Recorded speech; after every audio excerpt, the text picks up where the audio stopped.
Hi, I'm Janie Donaldson. And I'm Cindy Walter. And I'm David Martelli. Welcome to Quilt Central, where we celebrate quilting in everyday living. Enjoy the show. Quilt Central is made possible in part by Jacquard Products, committed to meeting the needs of artists. Janome America. Janome, because you simply love to sew. Fairfield Processing Corporation. We care for your quilts. A1 Quilting Machines. A1 Precision Quilting Machines. Olfa, the original rotary cutting system. Sulky of America, makers of decorative threads, stabilizers, books, and iron-on transfer pins.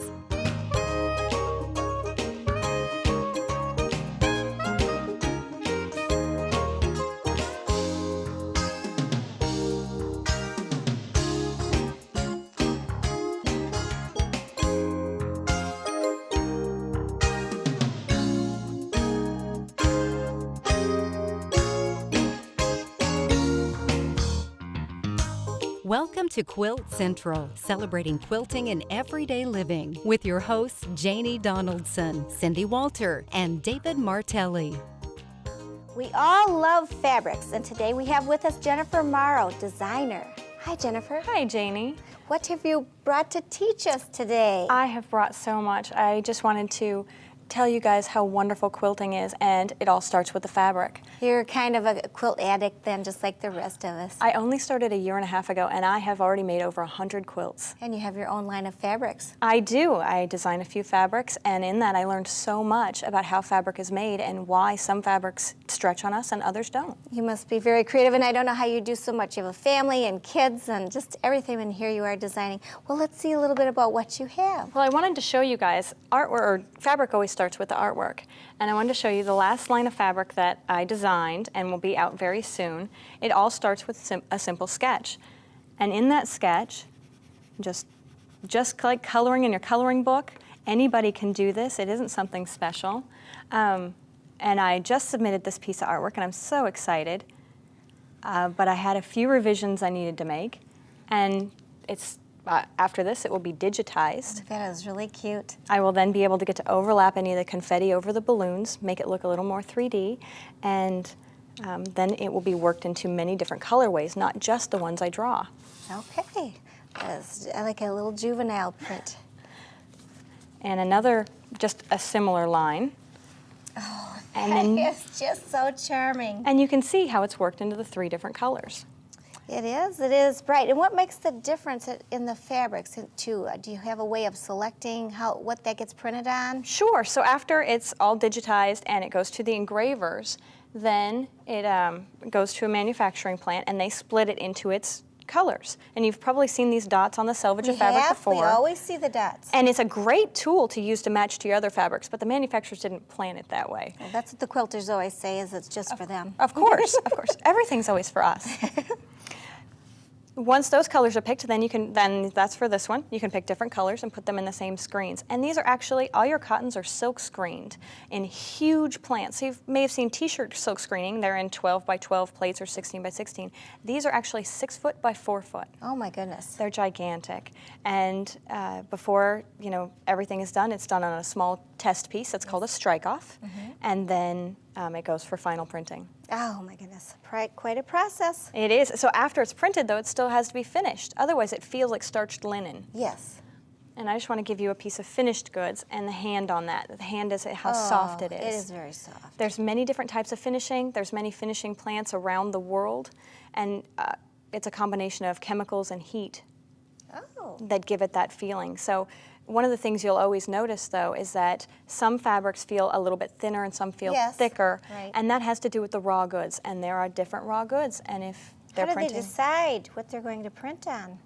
You know, that's a good question. Part of it is price. If they're going to sell to a discount house, a lot of times they'll print on the thinner goods. But most of your quilt shops will carry a beefier, really good grade. thick good. Mm-hmm. Well, when we're shopping for fabric, what's the first thing we always do? Yes, We have got to touch it. feel the fabric. Mm-hmm.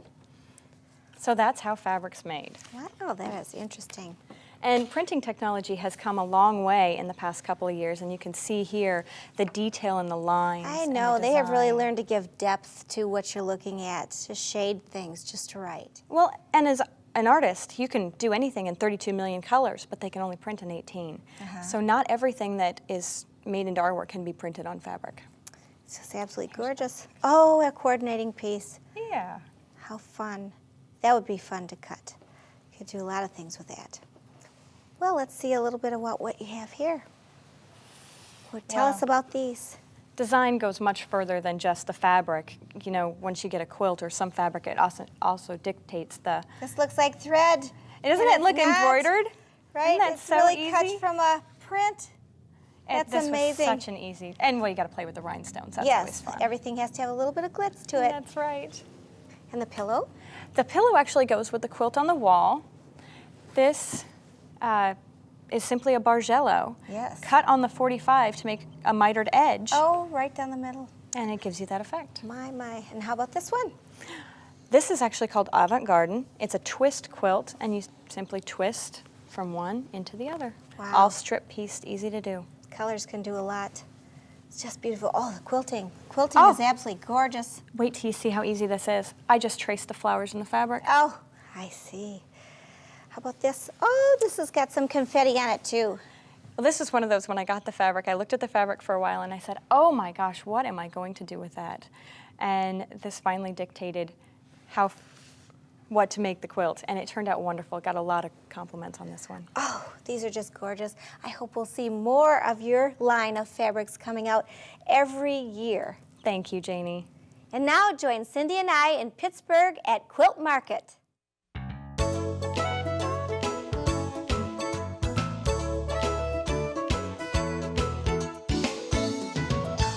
Welcome to International Quilt Market, Spring 2004, here in Pittsburgh, Pennsylvania. This is one of the places where people come from all over the world to shop, vendors from all over the world.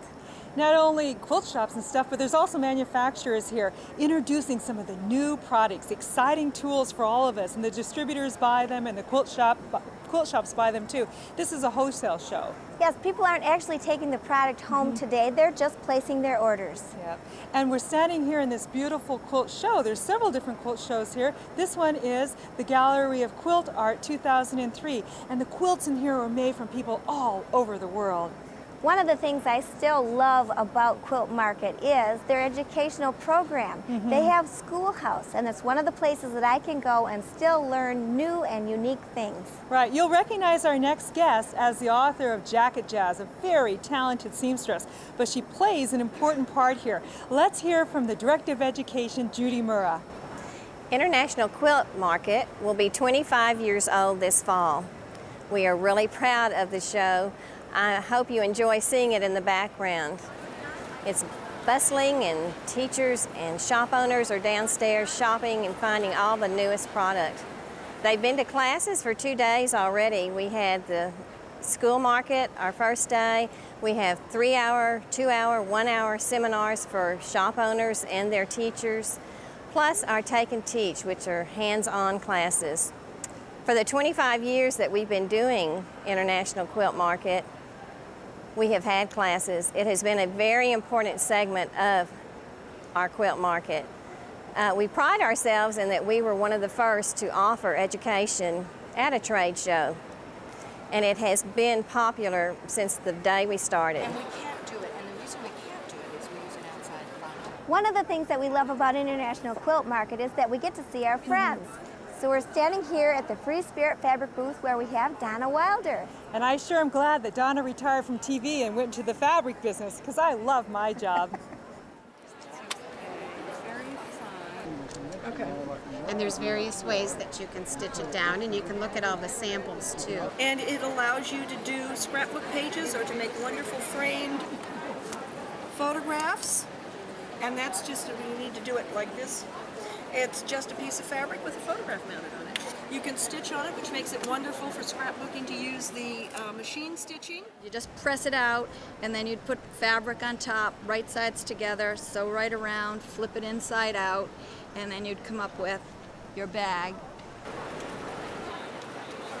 One of the things I really enjoy about Quilt Market is the international flair. There's distributors and manufacturers and quilt shops from all over the world here. Hey, there's a friend of mine now, Jane Dunlap, a distributor from New Zealand. Hi, Jane. Tell us what you're doing here. Well, we've come all the way to the United States to buy fabric for our quilt stores in New Zealand. We're a large distributor of patchwork fabric and needlework and notions.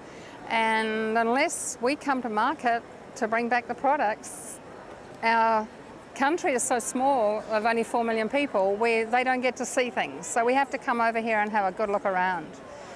As I said, we've got about 4 million people, but we're an agricultural country predominantly. We've got about 80 million sheep at any one time. And although we do use a lot of wool, the girls really do want the American cottons and a lot of the American patterns. So yeah, I'm really lucky to be able to come over here twice a year. And the wonderful thing is now, we're getting Quilt Central beamed right down to us down under. So it's just really awesome. I love it. Well, we also know that Jane's designed a line of New Zealand Kiwi fabric for Hoffman. Let's meet their designer, who's been designing for 20 years, Kathy Engel. Kathy, how do you come up with so many great ideas and designs for such a variety of fabric? Well, first of all, I begin with a theme. In the Bali collection that I designed for Quilt Market, I started with some California flowers like nasturtiums and California poppies. And then also I did an Asian theme that had dragons and shibori dots and beautiful Japanese mums.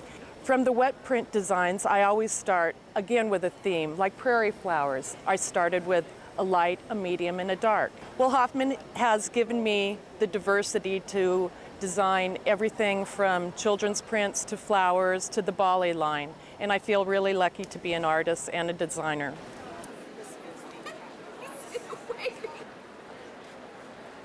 Hey, here's another one of my friends from overseas. Hi, Rosario. Hi, Cindy. Rosario Casanova has a quilt shop in Spain. Tell us about it and what you're doing here at Market. I'm shopping for the quilt store, and that is 1 hour north of Barcelona.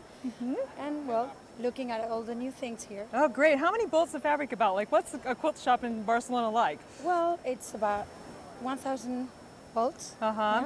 And one more thing, too. Is it different American quilters from Spanish quilters?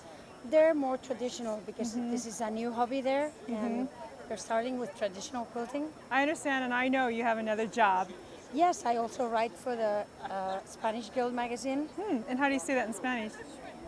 Asociación Española de Patchwork. Okay, I'll stick with the English. Anyway, I look forward to seeing you in 6 months at the next Quilt Market, and hopefully someday I can visit you in Spain. Yeah, whenever you want. Okay, bye-bye, Okay. Rosario.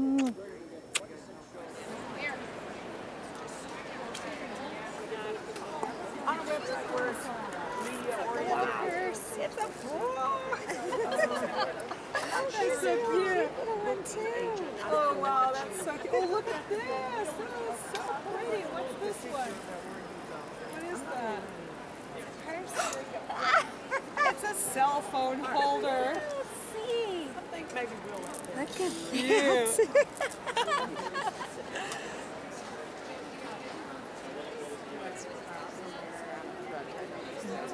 Hey, here's Sulky. Well, we all know Joyce Drexler. Let's meet the man behind the scenes, Fred Drexler. Hi, Fred. Hi, Cindy. How's Market going for you? Oh, fantastic. We're introducing a new line of blendable threads and a new book, and there's just a tremendous amount of excitement about that. Oh, good. I saw the book. I can't wait to read it. And your booth looks beautiful as ever. Well, thanks, Cindy. Yeah. Thanks for stopping by. Well, it's my pleasure, and I'll see you later on.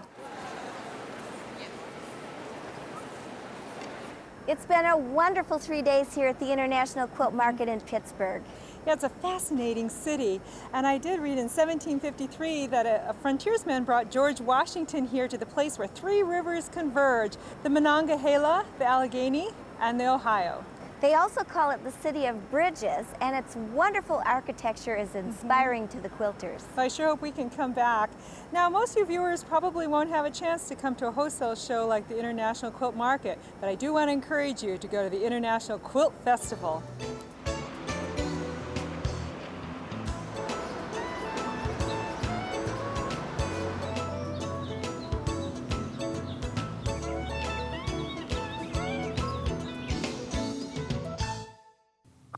Well, I hope you enjoyed that little glimpse of the International Quilt Market. We all love to attend, to take workshops and see the new tools, and especially the new fabrics.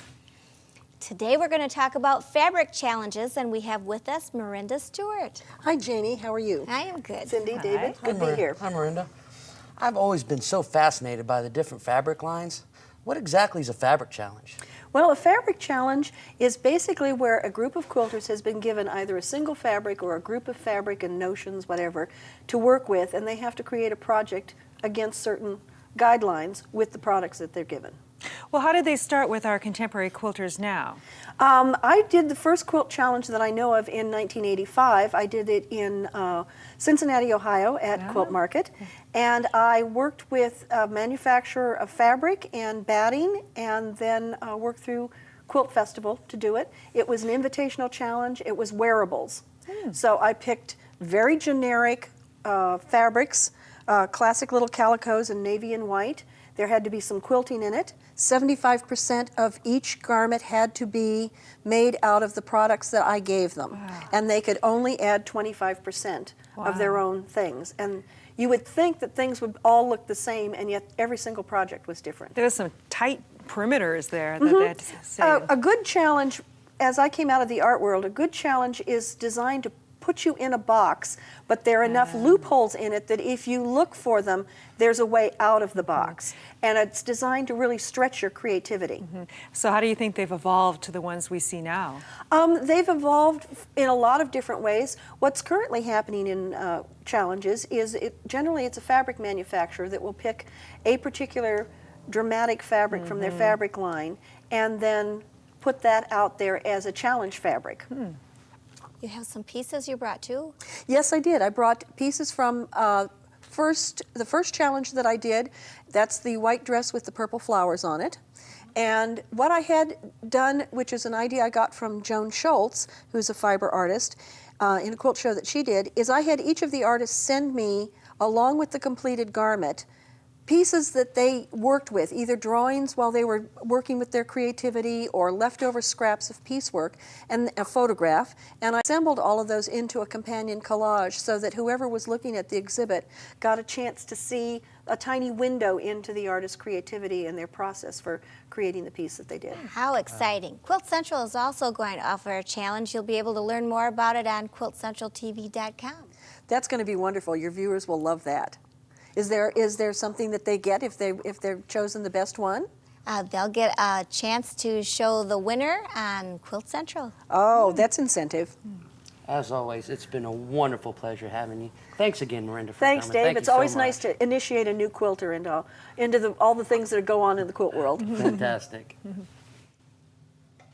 We met Brian Bergquist and his quilting family a few weeks ago, and today he's going to show us how to make his beautiful marbled fabric. Hi, welcome back, Brian. Thank you, Cindy. Nice to be here. Wow, I'm glad you are too, because your fabric's spectacular, especially this one right here. I love this. Thank you. Are you going to teach us to do something like that? Absolutely. We have a great tool that will help you. We'll demonstrate how to make this. It's very easy to do. This looks a little more complex than some of the normal marbling I see. It's with a different tool, so that may account for a lot of the different style that you see. I see. Based on the size, as you'll see, it allows you to cover a bigger area with the same technique. I see. And how did you learn how to marble? I learned from my father. Oh, we're gonna meet him in a few weeks from now. He's gonna show us his style too, so this will be good. We can compare. How do we get started? Well, first of all, we pre-treated our fabric with alum. That's to allow the paint to stick to the fabric. Okay, and you did mention to me earlier that you have to use a PFD or prepared for dyeing fabric or pre-wash it. Right, we generally pre-wash and dry so that all the chemical sizing and everything's out of the fabric. Exactly. And then we have a water bath here. Yep, this is actually carrageenan. It kind of gives you that pre-jello consistency, a little bit thicker than water, helps the paint to stick and, to float on the surface. I see, okay. And is that what it's called when I go to a craft store? Carrageenan. Okay, it's good. basically Irish moss. Oh, okay, powder. That's interesting to know, yeah. And then our paints. We add a fixative to the paint that again helps it to bond with the fibers of the fabric and make it permanent instead of washing off after one wash or just falling right off as you pick it up. And I saw your paints before you put them in the bottle. I know that it's a high quality fabric paint. Acrylic, it's basically an airbrush painting. Right, because if you did use a lower end paint, you're going to get a rubbery results, which I've seen sometimes at the craft shows. You can almost peel the paint off. Right, exactly. So you have to use a good paint. Now, are we ready to get started? Yes, we are. Okay, what's the first steps then? Well, we're going to start off, what I'm going to try to do today is replicate one of the sunset ones, and just working that way, we'll add some purple. Ooh. We'll add some little bit of blue through there. Now, it's a little bit different than some of the techniques you may have seen because I'm going to bring it I think I better stand back. Yeah, I do tend to get a little wild with the paint sometimes.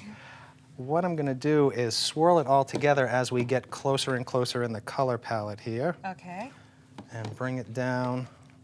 Now, can you buy these airbrush paints in this color wave, or do you mix some of your own colors too? I mix a lot of my own colors. My father taught me, and he basically worked with the colors that were available because they were under the time constraint of production and the road. What are you doing? This is a tool that allows me to create this technique. Traditionally, you'll use like a comb or a brush. What we've used here is nails driven in every inch to cover a square area and basically give you, as you're going to see, this effect right here.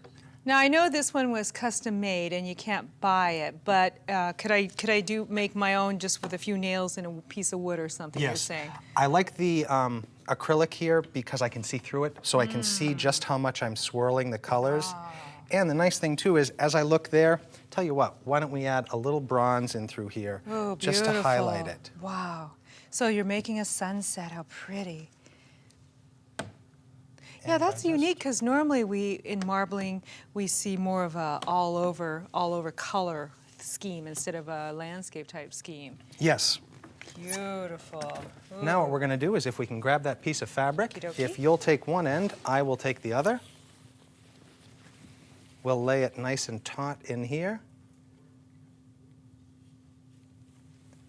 And we'll make sure it just touches everywhere, absorbs the paint. So you're just slightly patting it in. Yep, and now you can see it's coming through, so I know it's absorbed everywhere. I'm going to pick it up. Oh, it absorbed it all. Pretty. Yep. And we'll bring it over here. You just have old-fashioned clothespins. That's great. You got it.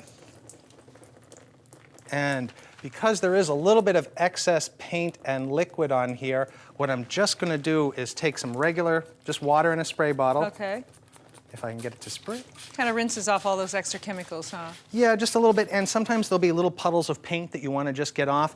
Otherwise, what's going to happen is that dark paint may drip down, and later, as you orient the fabric a different direction, you're going to have a drip going perpendicular to the way it's hanging, and it won't give you that nice effect. It definitely looks like the type of thing you want to do outside. How do you Actually, work? we Do you do have it in a basement studio. Oh, you have a studio, okay. Yeah, it's set up in the basement, so it's... Is your floor colorful? Yes, as are many of my paint clothes and other things. Yeah. We get quite the tray that it works in is quite colorful as well. It's very beautiful. Show me some of your other fabrics because they're just stunning. Sure thing. You'll notice over there that green one in the background. If I can, I'll just grab that down for you. Unlike the other one that we were just working with, this is Dupioni silk. Ooh, it's beautiful. My parents have traditionally done cotton because that's the quilting favorite. Right. But I've taken it to another level. I've tried polyester, rayon, wool. The only thing I found that hasn't worked well is fleece based on the thickness of it. Right, because the paints adhere to all these different textiles except the fleece. And when this is dry, how are we going to set the paint? What it'll do is when it dries, we want to give it 6 days to cure. Okay. And at the end of that 6 days, it will be washed and dried, and it is at that point permanent. Permanent, The only thing that will take it out of there is some bleach. Let's take a look at some of your beautiful quilts back here. Ooh, Thank you. the stained glass dove. Tell us about that. The first piece that my mother did was Mary Dillon's Window of Peace, and this is the center medallion to it. I did it with a different color base than she did, and it was one of the first pieces I did that really made me feel confident with color. Yeah, it's beautiful. And the dragon, too. That is really some Thank you. bold colors. You marbled all of it first. The marbling really gives it a stained glass look, doesn't it? That translucent and the different color swirls give it a wonderful effect. Yeah, it's really, really pretty. Well, I happen to know next week you're going to join us again and show us how to do some of this stained glass Yes, I work. am. Because you have a secret and a fast way to get it done, and I can't wait to... You I bet. did see you making one. I thought, oh my goodness, that was fast. That was great. Well, thank you, Brian, and we'll see you next week. Thank you. And we'll see you next week, too. Hope you enjoyed Quilt Central today. Hey, let's do another piece and play. Okay. Oh, paint first. What colors you want to do? You pick. Your Okay, turn this I time. get to do it this time. I'm a pink girl today. More pink. Oh, lots. Lots. You better back up. Quilt around the clock. Visit the Quilt Central website at www.quiltcentraltv.com for more information on this program. Hi, I'm Janie Donaldson.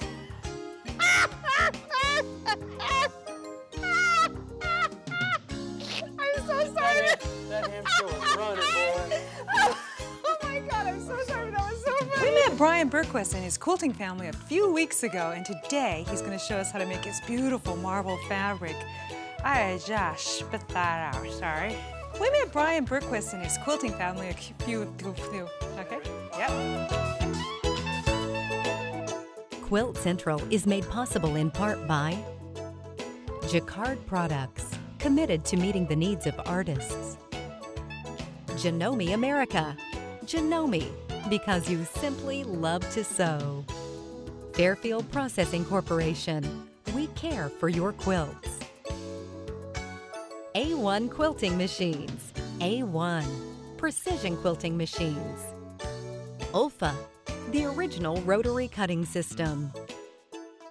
Sulky of America, makers of decorative threads, stabilizers, books, and iron-on transfer pins.